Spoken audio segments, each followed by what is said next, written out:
Good morning, I'm Janae Tibbs-Shirani with 90 at 9, brought to you by interest.co.nz. Here's my summary of what's made headlines overnight. With news, President Donald Trump has announced the US will withdraw from the Paris Climate Agreement. He's stuck to his guns, saying the landmark agreement is harming the economy. It could take the US, the world's second largest emitter of greenhouse gases, nearly 4 years to complete its withdrawal.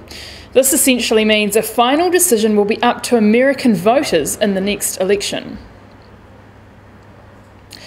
The New South Wales government is introducing new measures to level the playing field between first home buyers and property investors. From next month, it'll broaden the criteria for stamp duty exemptions, enabling first home buyers to save up to around $25,000. At the same time, it'll hike its stamp duty surcharges for investors and remove some concessions available to those who buy off the plan. On the supply side, the government will give local councils interest rate subsidies for borrowing for eligible projects. It'll also spend an additional $3 billion on infrastructure to boost housing supply.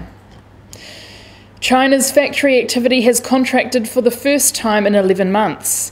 The Cayenne manufacturing PMI shows output and new orders slowed, while companies shed jobs in May. In spite of this, China's central bank has guided the yuan to its biggest one-day jump in 5 months. This is the latest sign authorities are trying to bolster the currency in the wake of Moody's downgrading its credit rating. Contrary to China, manufacturing activity in the likes of India, Japan and Europe was strong in May. In fact, Eurozone manufacturing employment rose at a record pace according to HIS Market. The boost was mainly driven by stronger expansions in Germany, where the rate of increase was the fastest in over 6 years. Manufacturing activity also grew in the US in May, with the overall economy growing for the 96th consecutive month, according to ISM. Backing this up, ADP data shows private payrolls added 253,000 jobs in May. Markets will be paying close attention to whether the non-farm payrolls report, out overnight, gives the Federal Reserve the ammunition it needs to hike interest rates in the US. In New York, the US Treasury 10-year yield has inched up to 2.22%.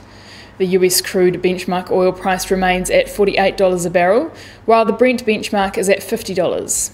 The gold price slid back a little to $1,266 an ounce. The New Zealand dollar remains strong at 70.6 US cents. It's continued to strengthen to 95.7 Australian cents and has dropped back a touch to 63 euro cents. The TWI index is at 75.1. I'm Janae Tibbs-Shirani and that was 90 at 9, brought to you by interest.co.nz.